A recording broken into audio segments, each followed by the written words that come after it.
Então temos a representação de dois astronautas, um exercendo uma força sobre o outro. O que está acontecendo aí? Eles estão livres de forças externas, né? Eles estão numa superfície que não é do planeta Terra, né? De outro planeta. Estão no espaço, não tem força gravitacional atuando sobre eles. As únicas forças que atuam sobre eles é a força que um faz sobre o outro, né? Pela terceira lei de Newton, a força que o corpo 1 faz no segundo corpo é igual à força que o segundo corpo faz no primeiro corpo, sendo que tem mesma direção em sentidos opostos. Então, a força externa aí é nula, né? Existindo somente o que? A força interna que um exerce sobre o outro e a resultante dessas forças sendo zero. Então, nesse caso, a gente pode dizer que não existe força externa.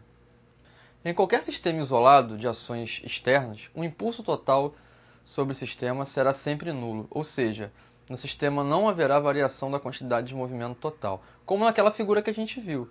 Se a força força externa é zero, o que acontece? Somente há forças internas. Havendo somente forças internas, o impulso é nulo, porque na casa do astronauta, a força que um exerce sobre o outro, né, é a mesma força que o outro astronauta exerce sobre o primeiro. Isso significa que a resultante é zero. Sendo força zero, o impulso também é zero. Então a variação da quantidade de movimento também seria zero.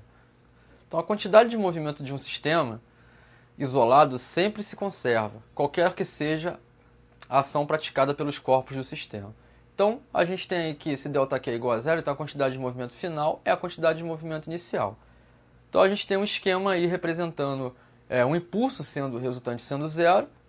O que acontece com ele? Se o impulso resultante sendo zero, então o somatório de forças que atuam sobre as partículas externas, o somatório de forças externas é zero, né? Num intervalo de tempo muito pequeno. Havendo isso, a quantidade de movimento antes é igual à quantidade de movimento depois. Antes de quê? A quantidade de movimento antes da colisão é igual à quantidade de movimento depois da colisão. Então a gente está vendo aí. Podemos dizer também que a quantidade de movimento total do sistema isolado é constante. O que isso significa? Que a quantidade de movimento total é sempre a mesma. Isso está representado como? Pela Q de antes igual a Q depois, como a gente viu no outro slide, né? Então a quantidade de movimento antes do choque é igual à quantidade de movimento depois do choque. Então a gente tem colisões, né? Para ter colisão, estamos analisando o caso do sistema isolado, ou seja, as forças externas não atuam no sistema, ou as forças externas são pequenas comparadas às forças internas, né? Então, quando há um sistema isolado, a gente pode dizer que é a conservação da quantidade de movimento.